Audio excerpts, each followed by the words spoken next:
అట్లానే కొంచెం నూనె వేసుకోండి. దాంట్లో ఆల్రెడీ మనము నూనె కొంచెం వేసామండి పొడి పొడిలాడటం కోసం, అందుకని దాన్ని బట్టి చూసి వేసుకోండి. కావాలంటే మధ్యలో వేసుకోవచ్చండి. ఇప్పుడు ఇదంతా కరిగిపోయి ఆయిల్ వేడెక్కిన తర్వాత ఏం చేయాలో చూద్దాం. ఇప్పుడు ముందుగా జీడిపప్పు వేయించుకొని పక్కన పెట్టుకుందామండి. గోల్డ్ షేడ్ వచ్చేదాకా వేయించుకుందాం జీడిపప్పు.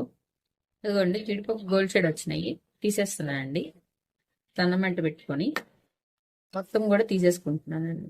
ఫస్ట్ నేను చెనక్కాయ గుళ్ళు వేసుకుంటున్నానండి. ఈ పచ్చి అయితే మాత్రం ముందుగా వేయించుకొని ఉండి, నేను ఆల్రెడీ కొంచెంసేపు వేయించాను కాబట్టి కొంచెం సేపు వేగితే నాకు చాలు, అందుకని ఫస్ట్ చెనక్కాయ గుళ్ళు వేసుకోండి.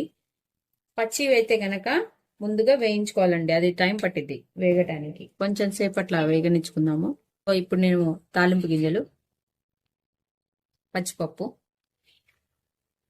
వేయించుకుందాము, గోల్డ్ షేడ్ వచ్చేదాకా వేయించుకుందాము. తాలింపు గింజలు కూడా వేగాలి. అయితే చెనక్కాయ గుళ్ళు పచ్చిపప్పు పచ్చి వేసుకునే